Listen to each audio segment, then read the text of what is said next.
Are we live yet? Yeah. See? Now we're live. StreamYard is really messing up. Anyway. Grow up. Grow up, StreamYard. You're ruining us. You're ruining the show. Not really. I'm Brent Leary. Hello. I'm Paul Greenberg. We are the CRM Playaz. It's the first Thursday in July. I don't know what significance that has. I just thought I'd point that out. You're saying it's the first Thursday, and then you went, "Did you lie?" Well, there's a song called Prince called "Do You Lie." Well, the first Thursday in July. Well, that's not how it goes, but okay, hey, well. we are the CRM Playaz. Glad to be here on a hot, scorching Thursday. Miserable, horrible weather day. Yay! But to brighten our day, to cheer us up, we now enter the moment. And I swear he's trying to make this the hour of Sven. Look at how long these things are getting. I'm going Italian on this one. Yeah, I have no idea what the quote is. It looks like he's talking about Nostradamus there or something. Vediamo i nostri clienti come ospiti invitati a una festa e noi siamo I padroni di casa. Oh, wait a minute. And he's saying Jeff Bezos. First of all, I call bull on Sven because I don't even think Bezos knows Italian. Yeah, so how is translated? Oh, wait a minute. I said something about Jeff Bezos, and all of a sudden this Echo device that I haven't thought about in years just perked up. So don't say anything bad about him. All right, Sven, you got to let us know. First, we were just interested in the language. Now we have to know what the full-blown translation of whatever this language is. I'm saying Italian for the language. An area is Italian. We see our customers as invited guests to I remember this quote. I don't remember Jeff saying it in Italian. All right, Sven, what's going on here? I sense Sven is putting a spin on this thing. Yeah, he's running out of languages, so he's moving into quotes in languages that now we're supposed to translate them. That's good. Sven, once again, it's the minute of Sven. Moment of Sven, not hour. We don't. We want the high in languages. That's right. Oh, look at this. Look who is with us. Ginger. Look, Playaz. Bringing the as since 2009. Whatever that means. I love that, but to your point, I have no clue what that means. You got to be careful, but that as thing, very careful. Hey, Sahil. Hey, Sahil, congratulations. He's going back to get his MBA. Oh, very nice. Congratulations. Congratulations, bud. You know what? It's sad. Proud of you. Sad that when you say that, it's been, oh my God, 32 years since I got my MBA. You know how long it's been since I got mine? Never. Sorry, it was Italiano. Mambo Italiano. Hey, Thomas.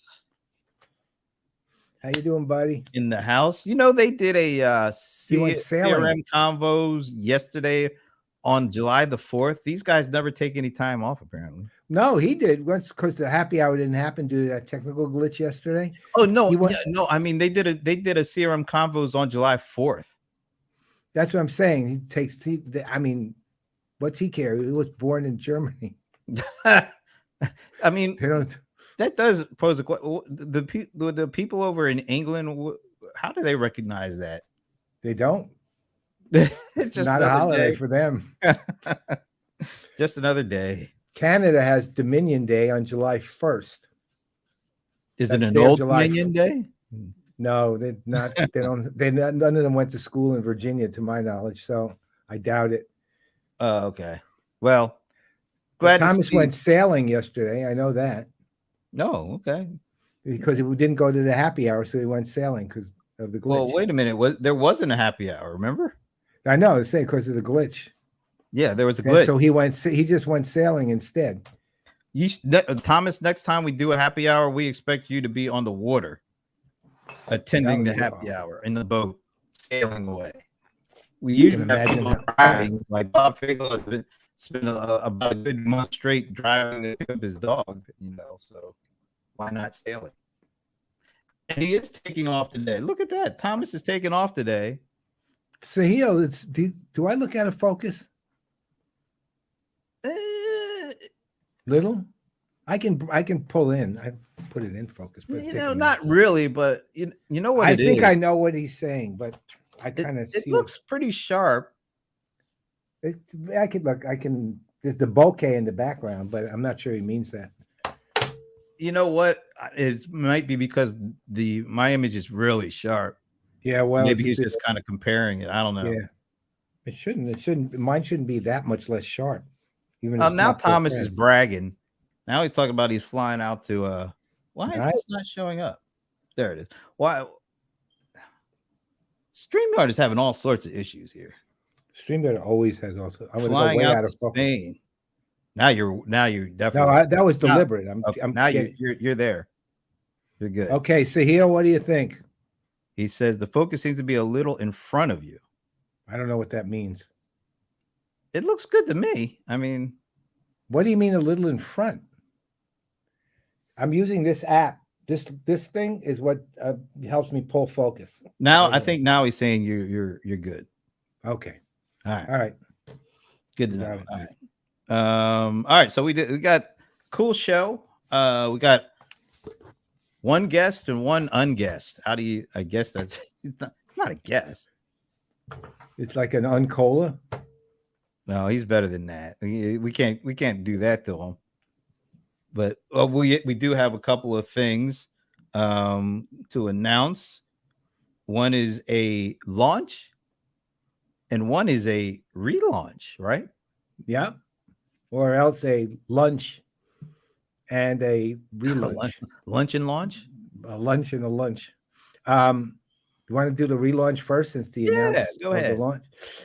Okay, so as many of you don't know, since none of you listened. Talking Headless has been out of action since I don't know, March, maybe it was the last one I did. And the reason was format was too long. It was an audio podcast only. I was getting decent downloads and listens and all that. Nothing great, but decent. Anyway, on it was on Spotify and so on and so forth. But as part of the overall change to what we're doing with PPN, all shows are going live stream. Every show we're doing is going live stream. We have no pre-recorded shows. And there'll be an announcement about Engage with Paul and Kenny coming soon, too. So what I'm doing is I'm relaunching Talking Headless as a video live stream show. It will be Tuesdays at 12 noon Eastern time. It will be, instead of the hour it has roughly been and the 3 segments, it will be, I'll call it 1.5 segments in about 30 minutes max, 25 to 30 minutes. And here's how it's going to be formatted. Aside from the little intro and the outro stuff, I'm going to do a hardcore analyst conversation with one person, me. I'm going to be Talking Headless, right? A hardcore conversation with myself on a single company in the industry, what they're doing right, what they're doing wrong, where they need to go, all in the first 20 minutes. And then I'm doing a segment, which will be 5 minutes, and it's entitled What I Hate and What I Love. And I'm going to tell you one thing I hate and one thing I love, and why I hate it and why I love it.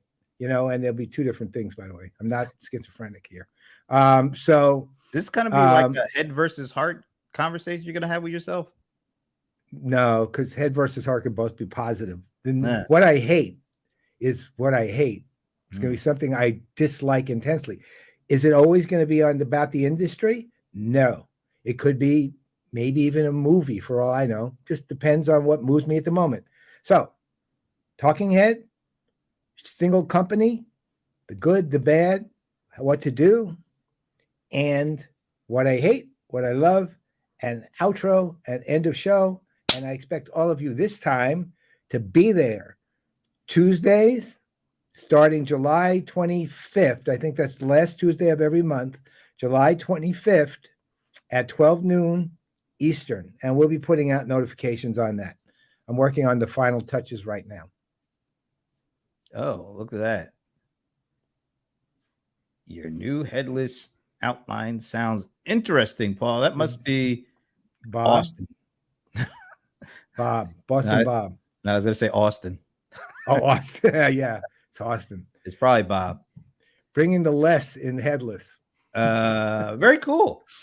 And so that's the relaunch.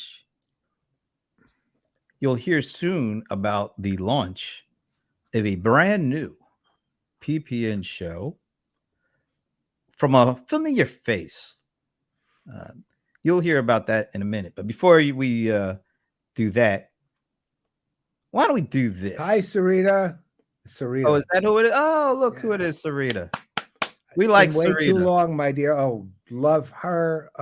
You would be in the what I love part, my dear. Nice. Very nice. You know, of all the conversations at all the events last year, I enjoyed mine with her because we, for the most part, talked about sports the whole time. I know. Lots of fun. She's definitely one of us. Yeah. All right. Speaking of, how do I segue this? Sarita, like I said, last year, one of the favorite conversations at an event, but we just finished the first 6 months of this year. And last week we talked, we talked we got the crew, we got Liz, we got Rebecca, we've got Don, we've got our new buddy Mark. We brought them all together to talk about all the stuff that they witnessed, experienced, thought about the first half of the year when it came to conferences. We spent a really good 45, 50 minutes chopping it up with them. I condensed it into 30 seconds. So we're going to play the 30 seconds because really the full 50 was great. But if you just really want to have what do you call it? Like a crib notes or I don't know what, a crib. What were they called? No, what was that called? What do you call that? Like I can't remember. A trailer? Is it a trailer? Like a no, 30-second trailer? No, there was a name for the little skinny pamphlet-ish books that came, which were the. I thought it was Cliff Notes. Cliff Notes. That's it. Cliff Notes. So I have put together 30 seconds of Cliff Notes so that I still suggest you go and watch the full 50 minutes. But if you had to watch just 30 seconds of what these folks said about the event season, and they talked about basically all the events they went to, and Liz has gone to 150 events already this year. So it's been a lot. And Rebecca has probably been to about half that many. Patrick has also been to about 20. I'd like to know what Patrick says about that eventually. Patrick's meant to the Westminster Kennel Show. So I'm going to play this 30-second clip. This is all you really need to know about what took place the first 6 months of the conference season. Here we go. What you saw is the overarching theme of most of these events. We can all probably say it along together. Step 1, walk out on the stage, say that we're really excited to be back together. Oh my God, it's so good to be back in person. Step 2, we've got AI. Step 3, it will not replace you. Step 4, this is new, but we've been doing it forever. Everyone else is wrong with it. We're the best at it. Number 5, it's vaporware. It'll be out at the end of 2024. That was actually 28 seconds, but I rounded up. It just sounds better. I don't know. But pretty good. That pretty much encapsulated the whole event season in like 28 seconds. And it was absolutely on point with the 1 or 2 conference exceptions. I'd say the 2 exceptions were Verint and Pros, at least in my experience, that kind of we got AI and that's all we're talking about. I'll throw Peg in because they brought it in from fair enough, much different perspective. So I appreciated that. All right. So If you want to check out the full 50 minutes, go to go to our LinkedIn page or something like that. You'll see it. It's worth it. It's definitely worth it. You know what else is worth it? I'm trying to bring this up if I can find the actual slide. Oh, come on, man. I don't have that slide. No, I'm looking for it. Oh, there it is. All right. That just ruined my segue. It just ruined the flow. I know. Killed the timing. But that's okay because, I think I need to do one thing before we talk about our next topic, which is the launch of a new show on the network. So before I do that, I'm going to play this, and this will kind of give people a little bit of an idea of what's going to happen. Warning. The following content may contain elements that are not suitable for some audiences. Viewer discretion is advised. That's right, folks. We had to break that out because we are launching a brand new show with a familiar face. It's called Whispered Insight. You know what? I almost broke out the George Michael. No. Because I would, you know what? He should name it Careless Whispered Insights. Careless Whispered Insight. From PPN could have its first lawsuit against it for copyright violations. Yay! The one and only Esteban. You know what somebody told me to say, that how we bring him on today? No. You know how, and this is going to come up too a little later. You know how I call you the Venerable Paul Greenberg from time to time, particularly during a certain time to time, literally from 3 to 4 every Thursday. So time to time. You know how I'm not going to out this person, but you know how somebody said, since you call the Venerable Paul Greenberg, maybe you could come up with a term, which I think we've already come up with a term. Well, we come up with several terms for Esteban Kolsky, but I'm gonna do this to join me in the Venerable Paul Greenberg on right now. I'm going to bring on the irascible Esteban Kolsky. I knew you were going to say that. I know who said that. I don't think I can live up to the expectations you both just laid out for me. Irascible is perfect for you. Wow. Thank you. You are the irascible Esteban Kolsky without a doubt. Thank you. I don't know. And thank you. And you're not a psychopath. Yeah. And thank you for joining the PPN family with Careless Whispered Insights. My pleasure. There we go. Lawsuit time. There's not going to be any lawsuits. I'm gonna follow my therapist's advice, and I forgot what she said, but she said something. So whatever she said, I'm gonna do. Basically. So thank you for making the time for this. Empathic thoughts. No. What are you on, like on the side of the road, taking a? I am. So this week I'm out in the heat wave for the Pacific Northwest of 85, 90 degrees, hiking the Cascades and navigating the Deschutes River in Oregon. And thanks for making the time. And unfortunately, I don't have a headset or anything more than my phone, which works only when I come down into town. So I came down here just for you guys. Oh, just for you. Wow. Thank you. You literally hiked down the mountain? Yeah, in my Jeep. All right. So here's the first RV. First question about your show, because Thomas kind of jumped the gun, because I was like, all right, Careless Whisper. How did you come up with the title? Because no one has ever heard you whisper before. So Well, actually, so there's two definitions for whisper, right? One is a very soft speech, like we must think about when we say whisper, but also whisper is the way you communicate secrets that are only meant to be for the person who hears them, right?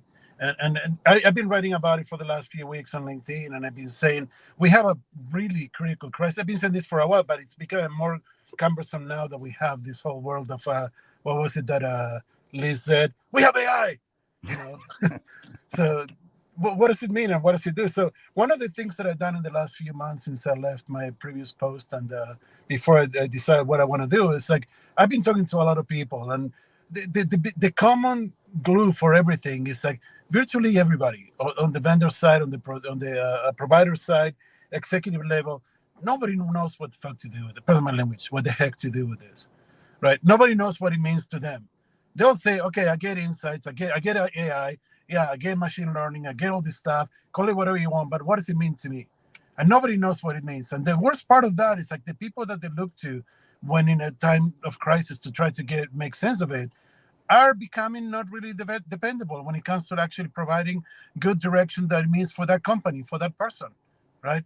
So the concept of whisper is like, let's come up with an insight. Let's not talk about AI. I'm tired of talking about AI. I'm sure you're too. Everybody is. I'm tired about machine learning, large language models, ontologies, taxonomies. We can put all the words together, but I'm tired of that. But what does it mean to you as an executive? You're a CEO, you're a CPO, you're a CMO, you're a CRO. You're making decisions that matter to your organization.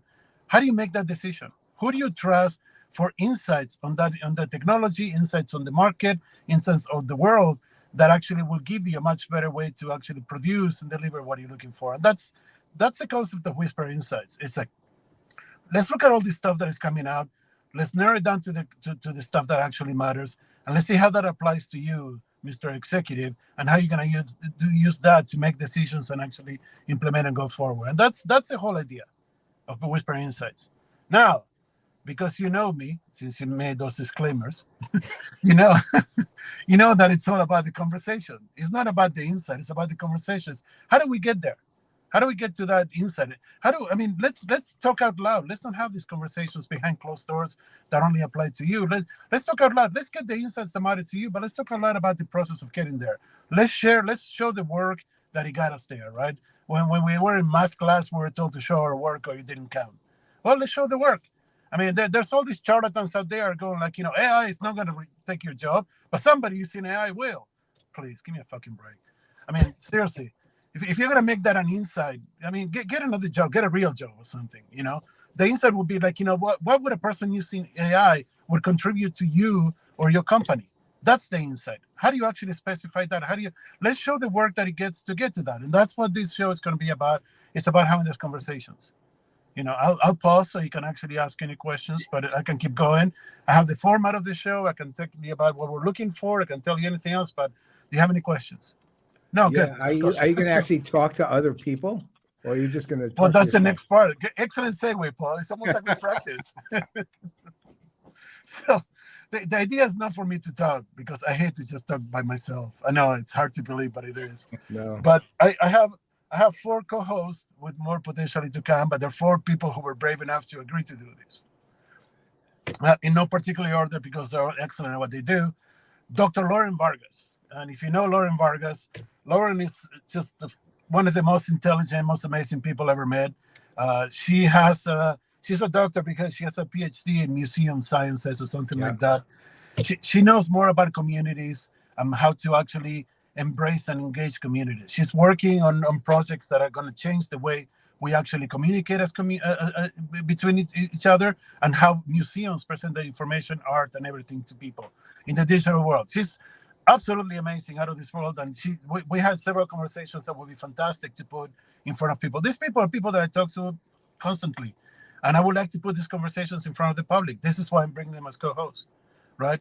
The next one is Alan Bergson, and we all know Alan. Alan is recently independent advisor to startups, and he's doing a great job at that. But Alan and I had conversations probably 2-3 times a week, and they're truly outstanding conversations. We used to have a show called We Should Have Recorded That. The format destroyed the conversation, but we're making changes and we're bringing it back. What was it? The Broheimer. Did I get that right? John Reed? No. Brohammer, not Heimer. Brohammer. Sorry, I'm not good at names. But John agreed to do this. And when I said, hey, is it okay if I mention your name? He said, yeah, sure, whatever. So,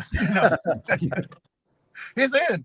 But there's very few people in this world that know more about the world of enterprise tech than John does, to be fair. And he doesn't really hold punches, and he doesn't really kowtow to anybody. So it will be great conversations about how this applies to enterprise tech. Let's go beyond the enterprise tech. Let's talk to communities. Let's talk at executive level. And finally, the last one, the absolutely most wonderful person that you had in the show in the last few weeks, which is Liz Miller. And if you know Liz's history, you know why she's here. But Liz and I can have conversations about virtually anything that really leave very few icons and idols standing. And that's the whole idea, right? We have an iconoclast, we have an enterprise tech historian, we have a community expert, and we have an executive conversation expert. And that's how we get started. In addition to that, I have a few people that I'm reaching out to be guests on the show, to come and have the conversations with us for different parts of different things. I can't give any names because they're not locked in yet, and I don't want to make any promises I cannot keep, unlike what I said to my 2 ex-wives. So, we're in a good place then. So And when I was going to say, when does that take place? When is the first one? Oh my goodness! Thank you for asking, Brent. We never practiced this. That's an amazing question. Nobody would have expected that. I think we're going to do it every 2 weeks initially, starting next Tuesday, May 11th at 2 p.m. Eastern, 11 May a.m. 11th. Pacific. Are you going back in time, buddy? May 11th. It's July 11th. Oh, in July already? I haven't had a job in like 6 months, dude. I don't know what I'm doing. All right, awesome. July All right. 11th, 2 p.m. Tuesday. Yes. Whispered Insights. Esteban Through the Playaz Production Network, of course, because there's no better channel in the universe. Don't worry, we got the voiceovers and everything else to take care of that. Hey, we got the voiceover, we got the disclaimers. We're ready to roll, man. That's We're right. good to go. So this is what I would love. If you have any topics that you or anybody who's listening, if anybody has any topics that you want to discuss, if you want to be a guest on the show, if you have somebody you'd like to recommend to come up, well, that's okay. You'll still be in our hearts, Tommy. All right, man. But if you have any topics or anything else, send me a message, send me a text, send me an email, put a comment below this thing, whatever you want to do. I'd love to. I'm putting together an agenda, and we'll go from there. Awesome. All right. I see we've got our guest in the green room. I see him, but before we bring him out, I got to take the time, because guess what? Esteban, you want to play along with a little game, a short game? You know what the game is? Crap. Guess if ChatGPT knows more than I do. Thing? No. Let me tell you what the game is. Okay. And now it's time for I'm gonna regret Stump this until the the day I die. Godfather. With I have the to regret venerable this every Paul damn week. Greenberg. Brought I to have you to by regret this Microsoft every Dynamics goddamn week. 365 Copilot. That's right, folks. There's no regrets here, because Yes, nobody there are. regrets Stump the Godfather. It's the show that is Except the literally Godfather. that is Except the literally Godfather, the only one who taking regrets it. the internet by storm. So this is we'll do a short one, because So what's my role in this role-playing game? You just guess it. You guess an answer. you guess at the question like the God. So I forgot what I called the dude. the venerable Paul Greenberg. Now we have the irascible Esteban Kolsky. And the question. Now I just got this. I'm not even telling you the sources, because I don't want people out there trying to find it so they can answer the question real quick. This is easy. Adults will spend more than how many hours on connected devices per day in the U.S. this year? Up from an hour from 2020. It says up an hour, not up an hour. Up an hour. Yeah, but it's still. Who gets to go first? You guys go. You go first. You're the guest. Irascible. Right. So let's do a simple math. Okay. A normal person sleeps 6 hours a day, so that leaves 18 hours. Eating and other activities 2-3 hours, that leaves 15 hours.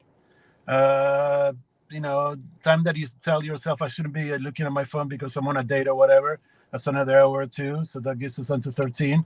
So I would say 13 hours up from 12 in 2020. Look, 700 in a day? A day? In one day? Even I know that I think has less than 700 hours. Wow. All right, Esteban, what was your answer after all of that? 13 logical? up from 12 in 2020. So you're saying 13 hours a day. The average person in the U.S. spends 13. Average. Oh, no, the average person 9. Me, 13. Okay. All right, so your guess is 9. Rebecca, please feel free to reframe. Oh, you're per year. What? All right, I don't have a calculator on. I am not. That's an hour and a half. That's 2 hours a day. Yeah, not even. 5 days a year, 2 hours per day, roughly. All right, so you're doing 9. Rebecca's doing some equation that I have to get It's calculus. still, dude, 365 days, 700 divided. All right, she's doing 2. It's under All right, 2. Rebecca, 2. You might want to ask Patrick while we're talking about this, Rebecca. All right, You barked twice. So Venerable One, your guess is? Well, I was going to say the same as Esteban, but just to be different, I'll say 8. All right. Oh, is this like the Price is Right? The closest to the price is not going over. All right, so we got 9 from $1. Esteban. $1. I say $1. We got 8 from the Venerable Paul Greenberg. Rebecca. Oh, all right. Patrick says 3. Patrick says 3. Rebecca says 2. All right. The correct answer is, if we're all ready. Yeah. Oh, wait. Sahil is putting in. All right. We No, got no, no. answers. We got Sahil is saying 7. We got Sahil at 7. We got Thomas in at 4. All right. We're locking in. We're locking in. I'm just telling you what you're going to say. The answer is. Ooh, Sahil, close, 7.5. Hey, I'm literally as close as he is. Without going over, dude. That's Without true. going over. Wait a minute. Well, that's right. But you went over. I lost your 8. showcase. He said 7. Hey, Sahil, let's split the difference, and we're both right. 7.5 hours a day on connected devices, and they break it down. Most of that is on mobile devices, but as you can see at the top there, connected TVs, their share is growing over time. Their share of time spent on these things, connected devices, is growing up. Mobile is kind of flattening. Laptops are just what the heck is the other? What other devices? What Zoom? iPads, tablets, okay. Smart devices, your phone, your iWatch. I wonder would mobile only mean a phone, or could it mean a tablet too? No, well, I think maybe that's the other. I don't know. It says down there mobile devices, smartphones, feature Watches, phones, and tablets. Smart appliances. Actually, It says down there on the bottom what it is. Yeah, what it is. But the main answer was 7.5, and I deem, although Paul and Sahil are closest to it at equal distances. Equidistant. Sahil didn't go over, so we're gonna award the win for Sahil, but I'm not gonna give the Venerable Paul Greenberg a loss. That would be unfair. So you're gonna give it to me? I have no problem with that. Honestly, if you did, You have no problem I don't care. I don't care if you give me a loss. So, well, I care, damn it, because this is a great game, and we all love to play this game. And don't you insist on that every week. And this game has been brought to you by Microsoft Dynamics 365 Copilot. We have been sponsored once again by AI for another rousing round of Stump the Godfather. Can you read between the lines? No. Okay, good. That was fun. I don't care what you guys say. We're gonna do it again. I'm sure we will. I like it. I think we should do it every time, twice a day, every day. All right. Big thanks to the irascible Esteban Kolsky, who will be doing, I almost said Careless Whispers again, Whispered Insights, coming to you next Tuesday. By the way, the name is up for adoption. Anybody with money is welcome to suggest a new name. All right. Go back to whatever you were doing before you got in the car, man. I'm gonna go zip lining this afternoon. Oh, you're gonna go what? Zip lining. Zip lining. Really? Well, yeah. Just don't hurt yourself, because we need you to start your show. I'll mostly be there in spirit. All right. All right, man. Take it easy. Thank you, gentlemen. See you next week. Bye, sir. Talk to you on the weekend. That was fun. Lots of fun. But you know what? The fun continues. You know what is really one of my favorite parts of the show is when you do the guest introduction. And since you've never met our next guest, I can't wait for this introduction. So I turn things over to the Venerable Paul Greenberg for today's guest introduction. Okay, well, that is true. I literally have never met Peter. This is Peter van der Putten, who runs the AI labs for Pegasystems. Here's the deal. We were going to be talking to him at Pega World, but he couldn't make it due to something or another that happened. Although, to be honest, I have no idea what was I heard he more didn't want to important. meet us for some reason. I don't know. I just, there couldn't be anything more important than meeting with us at that Pega World, so I didn't quite get that. But here's what I did hear from everybody. Everybody told me who talked about it, and he's been at Pega. It's got to be close to 2 decades from what I saw. But everyone told me, and I mean literally everyone I talked to about him, because I asked 2 or 3 people what's he like. They said, "Oh my God, he would have been a great guest. He's a terrific guy. He really knows his stuff, and he's just." I guess the word, I can't remember who, one of our 3 guests that we did talk to called him an incredibly engaging person. And again, we're going to find this out, but I'm excited because because of all the gossip I got about him, right? And it was all good. So why don't we bring him on so we can find out if all that gossip's true? Thank you for joining us, Peter. Hi there. Well, I was dying to meet you guys. Come on. Oh no, we didn't want to be responsible for that. That would be terrible.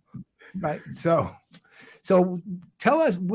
Look, I did notice that you've been at Pega pretty much forever, right? Yeah. What's that? How'd that story work? Yeah, like you're right. You know, I've been there for some eons, since 2002. If I cheat a little bit, yeah, I mean, what's behind it? I'm an AI guy. You know, that's my background. Like, I started doing kind of AI in university in 1989. Wow. Tons of fun, researchy stuff. But then in the early 2000s, I was a little bit like I lost my I've done all the kind of interesting researchy stuff, but I really wanted to see like AI having impact. Yeah. So, and I stumbled across this company that was looking at like how AI could not just be artificial intelligence, but actionable intelligence. So I really like what the previous speaker said, like, what do you want to use the AI for in the first place, right? So, and that was really inspiring because it was really looking at, how do we put that intelligence into an interaction or into a process so that has meaningful impact? Yeah, so that's actually how I got to Pega. Yeah. Nice. Well, how did that get? I mean, how did that get you to Pega exactly? I mean, you could have been anywhere really. So why Pega? I said a little bit, I was cheating because I joined a startup in AI, essentially in decisioning, like how to turn insight into actionable decisions in a customer process or interaction. And then 2 M&As later, we became part of Pega because at Pega we already had like great technology for automation, but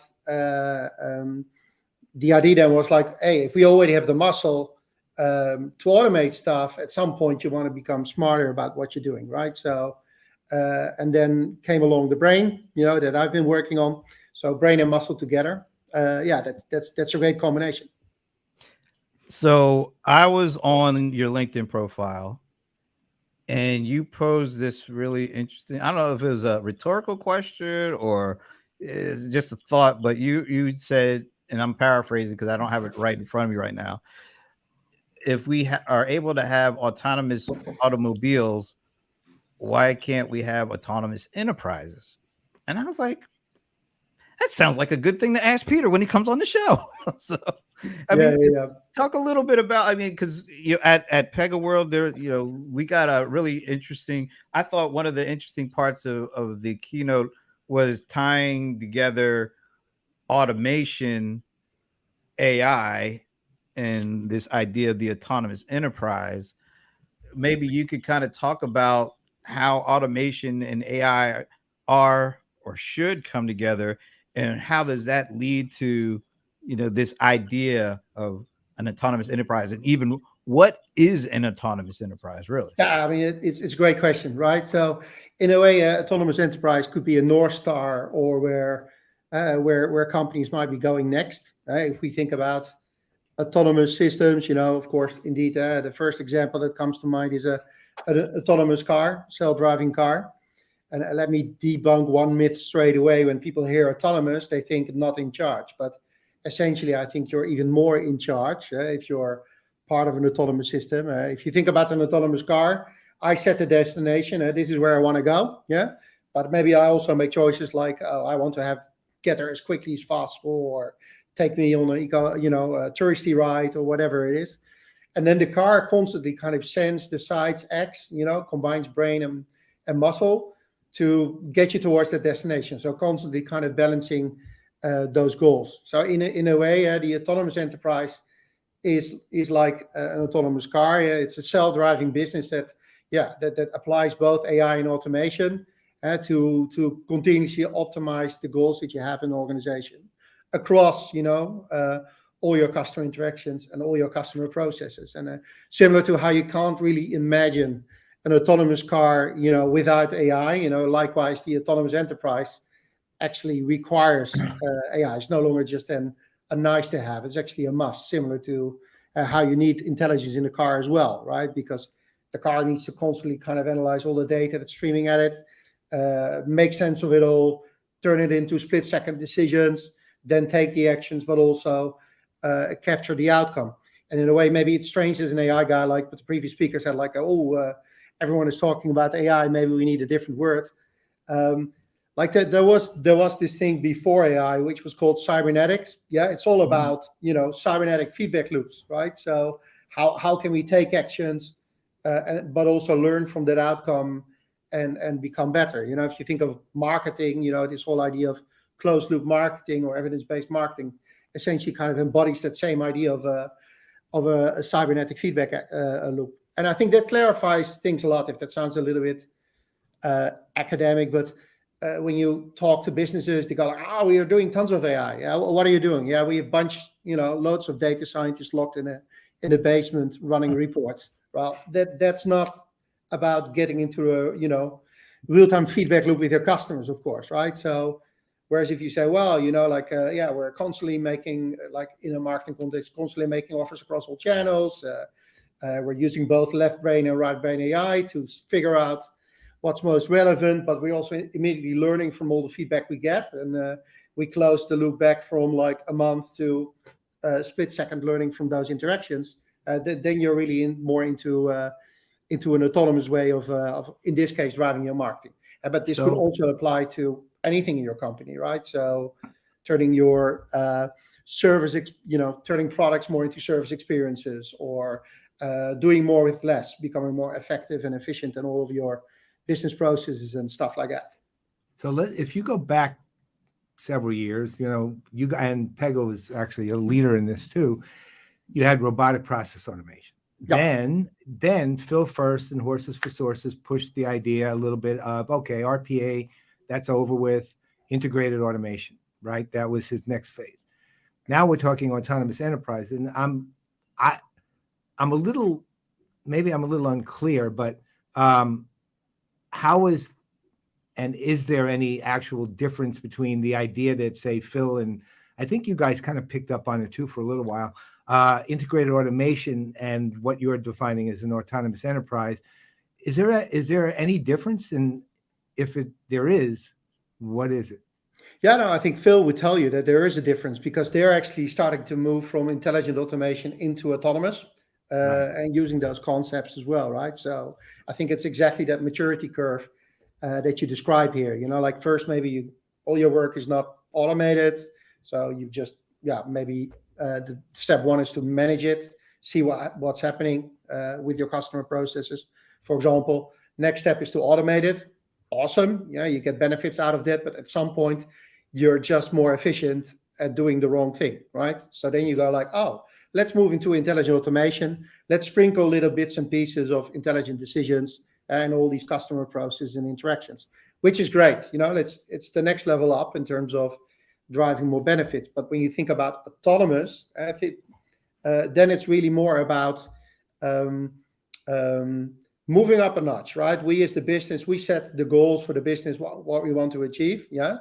So, but the system automatically optimizes towards those goals. Yeah, so it really becomes more of a self-steering system, but with us still at the helm. Yeah, so let's say I gave a bunch of marketing examples, but let me switch to maybe something different, like let's take insurance. Let's take a core process for an insurer is claims, right? So you're getting these tons of claims, and they have multiple goals they need to balance. Like the most important thing is they need to pay out. They need to help people that they just experienced like the most horrible moment in their life. They're insured, and you want to help them to get their problems resolved quickly. That's one. But the other thing is, you also want to make sure that you're not paying out if you shouldn't. You want to make sure that you point your members to the right body shop or whatever it is. You want to avoid fraud or leakage. If there's a third party, you can recover it on, etc. Right? So that's the vast majority of the whole P&L of an insurance company, that you control that as well. And at the same time, you have a limited set of claims agents who can do the work. So you have these multiple goals, and you want to have kind of systems, capabilities in place that constantly kind of balance all of that, right? So if it gets really, really busy, there was some major flood or disaster, you have finite resources. So maybe you want to automatically adapt and get a little bit more lenient on, the gray claims, where you normally would do more investigation. And now you say, well, good customer, yes, a little bit of a gray claim, but good customer, high value, payout, no questions asked. So then you can constantly self-optimize in this kind of dynamically changing environment, similar to how in a car, that could be a pedestrian jumping in front of your self-driving car, or another car is turning around. You need to be able to adapt, but you're still in charge by setting the goals. And then the interesting thing is, like, this sounds like very kind of rational decision-making type AI, people working together with that type of AI, left brain AI, if you wish. But like things like, excusez le mot, generative AI, right brain AI, can also play a role in that, of course, inserting more of the creative intelligence. How do you piece together the different kinds of AI? Like Pega's been doing AI for years, a lot of predictive stuff, a lot of next best action kind of stuff. How does that work together alongside of these things that everybody's kind of been focused on the last 6 months ago with generative AI, large language models, ChatGPT kind of stuff? How are those two kinds or multiple kinds of AI, how should they be integrated together to drive this transformation to an autonomous enterprise? Yeah, good question. Seems to be a little bug in your mic, Brent. I don't know what it is. Oh, really? Oh, yeah. That's the crickets, probably. Yeah. Mic feedback. Yeah, no problem. Maybe I have my phone too close.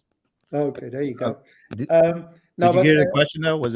Did you hear the question? Yeah, no, it's all clear. Okay. It is indeed a little bit of a left brain and right brain AI kind of working together. Like, obviously, when you read the news, it seems like the only AI that exists since November 30 last year is generative AI. Yeah, but of course, that left brain AI, that's the vast majority of the enterprise AI that's already deployed nowadays. And I think you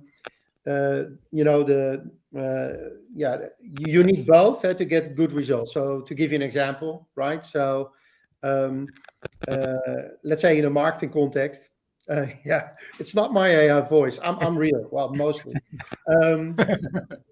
So you could use generative AI to generate all kinds of indeed these next best actions and treatments that resonate better with a particular audience. And maybe you can see that particular campaigns are tanking. So it could be your AI that predicts who's likely to accept offers, but it could also be that the way you communicate that offer is not resonating, let's say, with millennials. And just to give an example, and then left brain AI could actually detect that and could say, hey, could identify what is the problem here. But then right brain AI could say, oh, let me generate like some variants of these offers and recommendations using different tone of voice, different persuasion styles like social proof or authority or other type of Cialdini type marketing theory you would like to apply. And it's generating then new types of treatments you could use. And then the left brain, if the marketer says, I said in the beginning, we're still in charge. So the marketer says like, I like this one, I don't like that one. This one needs to be a little bit different. Push button, then you're back into autonomous again because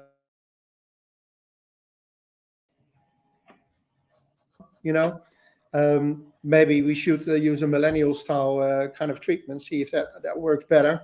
Yeah. So so this way, the left brain AI and right brain AI is kind of working seamlessly together. Yeah, and I think both is needed actually to get to the autonomous enterprise. So let's go completely different direction for a minute. And I mean, one of the persistent, semi-strange, but understandable arguments that is continually out there, I think a lot of it generated by that specific Google guy who was freaking out so much, was on AI sentience, right? And I mean, I'm not a believer in that really, because I am AI is limited by the intelligence of the people who create it, right? So is that, from your perspective, given your long history in it, is that even a reasonable assumption that it could be sentient at any point? Or is it just kind of I'll call it a dumb but explainable fantasy? Yeah, no, it's a great question. You see the evil eye of Mordor behind me, right? So I need to be a little bit careful here what I say. That's right. Yeah, exactly.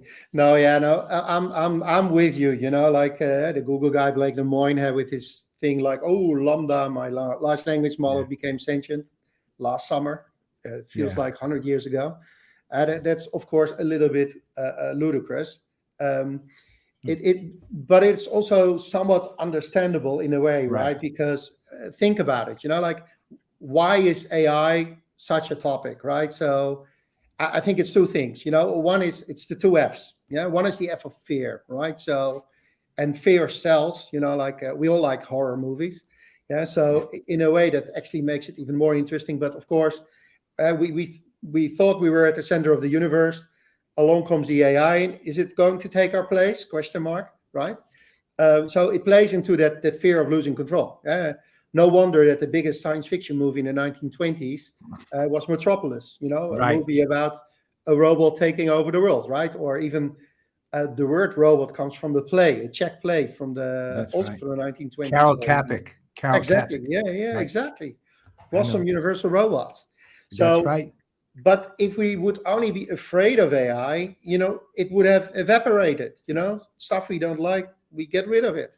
But we're also fascinated by it.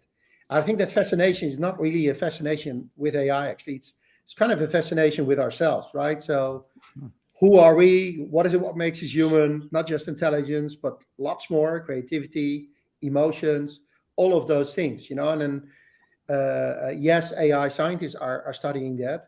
But, 50,000 years ago, a bunch of Neanderthals were also talking about these things next to a campfire, right? So, so that's ultimately kind of a healthy or unhealthy, whatever you think it is, fascination with ourselves. And we do have this kind of tendency to project lifelike things onto the others, right? So, which is also not weird. That's how we survive, So by it's probably a good assumption that I'm talking to real people here. Or 50,000 years ago with the Neanderthal, if a big woolly object comes running at you with these big tusks coming out of their nose, you don't go like, are you an object or are you an entity, right? You go like, no, run, the mammoth is coming after me, right? So this whole idea of us projecting these type of qualities onto the other, that's really, it's ingrained in us, right? So I think all these things are. I think also can't underestimate the impact of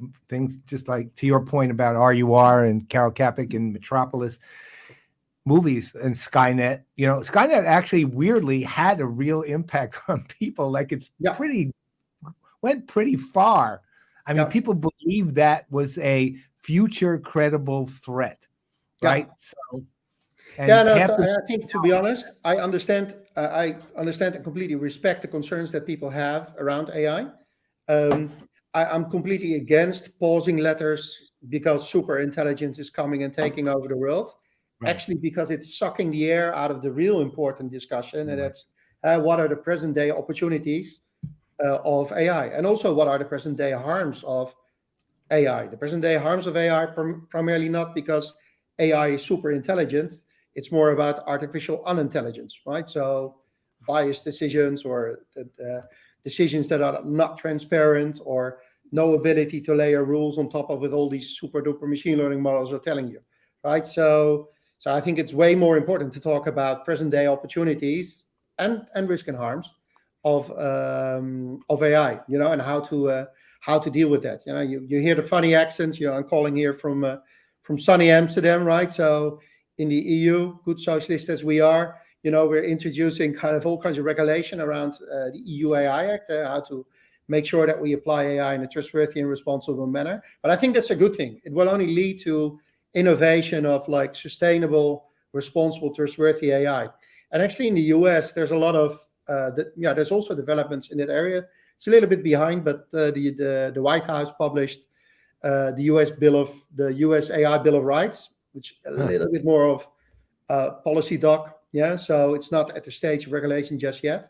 But I think more and more people are talking about how can we make sure that we use AI the right way. And that's just I think that's just a sign of maturity. Like when we're out of the childhood years, we've been through tons of AI summers and winters. Yeah. But we're getting into puberty, and when we get into puberty, it's no longer just a cute kid. We also need to give it a little bit of rules to make sure that that we grow out of puberty into kind of adulthood. Yeah. And sensible use of AI in customer interactions and business processes and whatnot. Before we let you go, what are maybe a couple of the things that people need to know about this? What could potentially happen as these technologies get more ingrained and used, and the transformation goes to this autonomous enterprise. What are the things that people aren't thinking about that they should be thinking about if they really want to live in a world where the autonomous enterprise exists? Yeah, like I think the big thing here is that that's playing back into the F of fear. And when people talk about AI, they talk about artificial intelligence replacing us, etc. But AI is very much like a human technology, like with all its benefits, with all its flaws, right? So it's designed by humans. There's tons of choices that are being made when we build these AI systems, and they do become much like wider reaching. Yeah, so if we go from artificial intelligence to augmented intelligence to external intelligence to autonomous intelligence, it will be powering all these interactions, all these processes. But I think agency, the idea that we are actually that we want to be in charge of it, I think that's really important. I think that's why I'm kind of keen to get rid of this whole robot take over the world meme, and that we see that it is something that we could or should control. And even if it's not like just a little toy for the data scientists, it's something that drives top level strategic goals for companies, but also as citizens and as consumers, right? So we shouldn't just be like social media literate. We should also become more AI literate, right? So and demystify it all and try, and hopefully understand a little bit better what it is and what it isn't, so that we can also express what it is, what we want from it, right? So because we've done some research, and when we talk to customers, actually they do expect that companies they're dealing with, for example, over 2/3 of customers really expect companies to use AI to provide better customer service and better customer experiences, right? So people are not just afraid. On the flip side, they do have these expectations from companies that are using AI in a smart way and in a good way.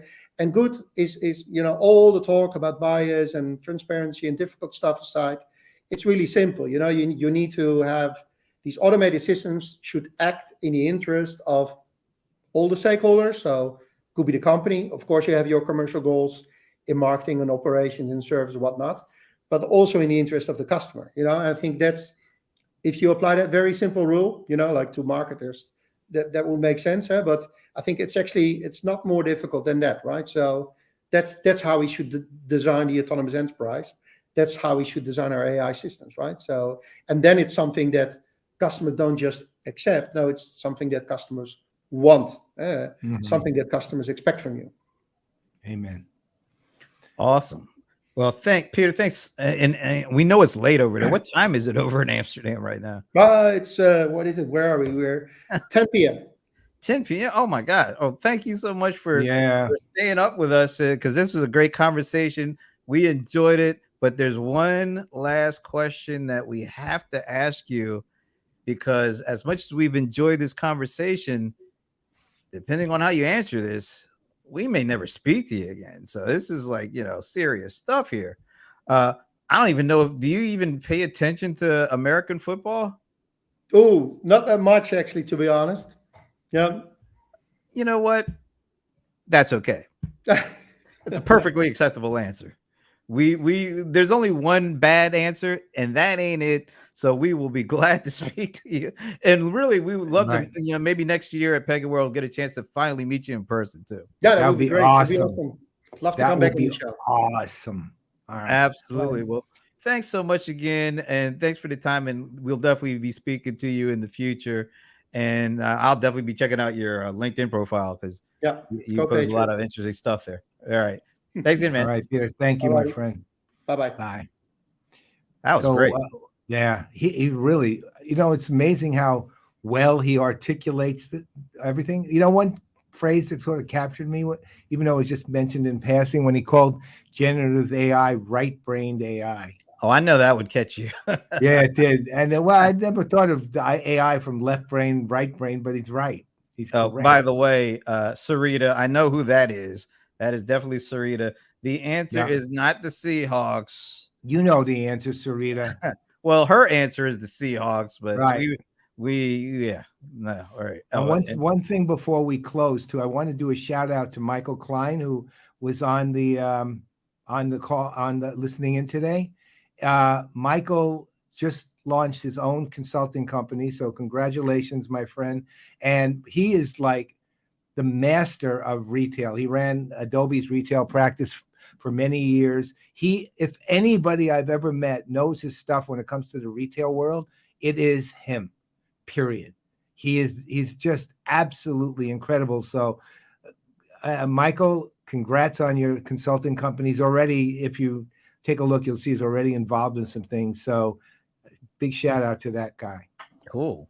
And did Peter also hit us up with autonomous intelligence? No, we were talking about intelligent automation. No, he came with something new there. It was either autonomous intelligence or something. It was something new. That was there you go. Michael, you are just a rock star, dude. You really are. I think I'm gonna have to listen to the tape, because I think he slipped in something new there, like autonomous intelligence. I mean, wow. I mean, where is this stuff gonna go next? This is really interesting. But that was a cool conversation, and I'm so glad that we were able to finally get him on. And that's some stuff to look out for. That's a lot of. I don't know how many companies are really ready for a lot of this. I think a lot of them think they are, but are they really? Well, it's interesting. He was kind of defining the RPA to intelligent automation to autonomous enterprise as a maturity curve, right? Which was a maturity model, right? Which was interesting. You kind of put it in those terms. So most companies are probably barely RPA, if anything, at this point, right? So, I think, and they're all leaping to try to understand, what they're facing here with AI, but I don't think they're close to that yet. Is it a leap of faith? Depends on how much faith you have in the AI, right? I guess, but I don't know. Hey, real quick, Sahil asked us way early in the show if I could find that about. Oh my gosh, I thought I saw something where. Oh, here it is. What do you guys have to say about threads from Meta? I've only looked at it a little bit, and I've been reading about it. I'll put it this way: if the early reviews or anything, let's just say the threads are very frayed. Well, really frayed. Like it's not getting very good. But it's early though. I mean, who knows? And it's Instagram, so we'll see. We'll see how it works. I don't know. It's too early to say anything. Ultimately, I'm gonna play off of what you said, and I'm gonna go to Alan Treffler. afraid. That's what instead of afraid, afraid. Afraid. There you Yeah. go. I like that. I mean, Look. Twitter's ripe for replacement. Yeah, it is, but is This isn't Facebook the company necessarily to it. do it? I don't No, know. not I really. don't- they're already like the EU has already said no thanks from a privacy concern. They're like, Yeah. You know what I think they called their privacy is an abomination or something like that. I thought they've been listening to you talk about bagels, but apparently, Blueberry bagels. Well, there it is. Be All right. specific. I'm not one of the 10 million people that downloaded it. I don't want that not anywhere either. near my phone at the moment. So I don't use Instagram enough to want to do that anyway to begin with. So I mean, I use it a little bit, but not enough. I mean, I'd like to use it more, but I don't. Instagram, as much as it is, it's a limited platform in terms of scope, right? And not scope for what it does fundamentally, but specifically around things like this, it's narrow. Now Instagram's pretty narrowly defined, so we'll see. Yeah, we'll see. I'll let everybody else get up there. Oh, now it's up to 15 million. Yeah, I'll let you guys blaze that trail. I'm not big on the gram to begin with, so but very interesting. We'll see how it goes. I'm curious to see how people like it, because quite honestly, yeah, Twitter is, I don't know what dude is doing, but that's neither here nor there. Yeah. All right. And one thing I'm really glad about is my battery on my camera. It's gone over an hour. This is great. This is one of those things where it'll go dead in like 3 seconds. Now. It's gonna go dead any minute, but it's gone well over an hour, which I was thinking I'd be glad if it made it just an hour. But hey, well, remember when we were at Pega World, my battery with that same camera failed after about an hour. It went dead, and we had to switch off to the MacBook Pros. While I swapped the battery out. Yeah. Well, we're going to end the show before I have to swap the battery. Right.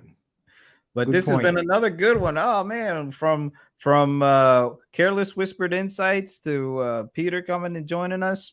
Great show. Potential lawsuits and potential takeovers of intelligent sentient AI. That's all right. We got the disclaimer, so we're right. good. We're good. All right. Fair harbor, safe harbor statement coming next. In the meantime, I'm Brent Leary. I'm Paul Greenberg. We are the CRM Players, and you know what happens before we say goodbye. There she is. Now we can say goodbye. So long.